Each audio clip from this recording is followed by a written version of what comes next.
मैं आपको बड़ी बात बता रहा हूँ। 3 दिन पहले फारूक साहब उनसे मिले थे, तो फारूक साहब ने निकलने के बाद कहा कुछ नहीं हटेगा। उसके बाद हट गया और फारूक साहब, उमर साहब सबको गेस्ट हाउस में रखा गया, SKICC में रखा गया।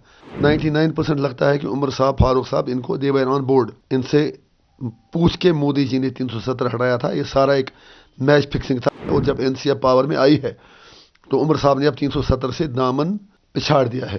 स्टेटहुड के लिए हमने उनसे रिक्वेस्ट की थी कि आप थोड़ा दबाव बढ़ाएं, आप ओथ ना लें। उन्होंने माना नहीं। उनको पता नहीं वो क्या कह रहे हैं। कश्मीर में कहते हैं कि 370 वापस आना चाहिए, जम्मू में कहते हैं नहीं स्टेटहुड वापस आना चाहिए, नेशनल लेवल पर कुछ और कहते हैं। उनके चेहरे पर एक नहीं कई कई निकाबें हैं। हमारी नेक तमन्नाएं उनके साथ हैं, तो उम्मीद ये रखेंगे कि जो वादे उन्होंने किए हैं वो उस पर कायम रहेंगे। और हम मरकज़ी सरकार से भी गुजारिश करेंगे कि उन्हें भरपूर ताउन दें, क्योंकि जम्मू कश्मीर के लोगों के मसले मसाइल जो हैं, चाहे सियासी मसाइल हों, डेवलपमेंट के हवाले से मसाइल हों, इंसानी हकूक़ के मसाइल हों, या जो पिछले 5 साल में जो नाइंसाफ़ियाँ हुई वो चीज़ें हों, ये हम सब के ईगो से बहुत बड़े हैं। तो इलेक्शन का वक्त गया है, अब मसाइल के हल की तरफ तवज्जो देना बेहद ज़रूरी है। और ख़ास तौर से जो उमर साहब बार बार स्टेटहुड 370-35 की बात करते हैं, तो वो उमर को ही मालूम होगा उनके पास रोड मैप क्या है। हम भी देखते हैं कि वो आगे कैसे चलते हैं। हमें ये भी रिपोर्ट आ रही है कि अगरुल्लाह और उमरुद्दुल्लाह में कुछ खानबान हुई है आर्टिकल्स की, उमर ने बोला कि ये फूलिश है भी मांगना वापस।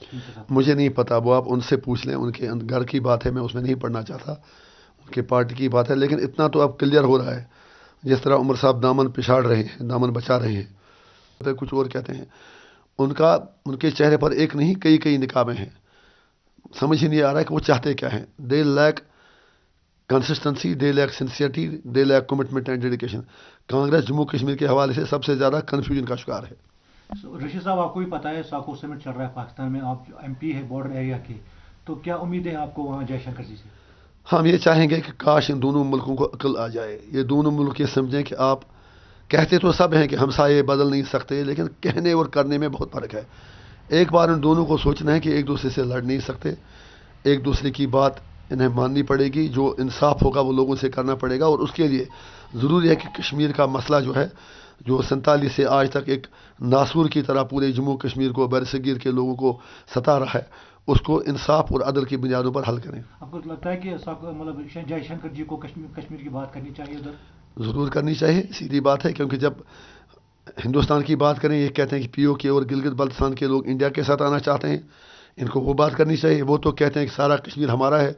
ओबियसली दोनों लोग बात करेंगे, एक कम से कम एक रियलिस्टिक अप्रोच लेके जब जाएंगे, सिंसियरिटी जब होगी, तभी अपने लोगों का भला करेंगे। हमारी दोनों सरकारों से गुजारिश होगी, आप जम्मू कश्मीर को एक इंसानी मसले से देख लें। ये कोई पॉलिटिकल मामला नहीं है, ये इंसानी मामला है, ज़िंदा लोगों का मामला है। यहाँ पर 47 से आज तक लाखों लोग मरे हैं, चाहे कश्मीरी मुसलमान हों, पंडित हों, फौजी हों, मिलिटेंट हों, पुलिस वाले हों, हर हैं तो सब इंसान ही, सिर्फ लोग मर रहे हैं, निकल क्या रहा है।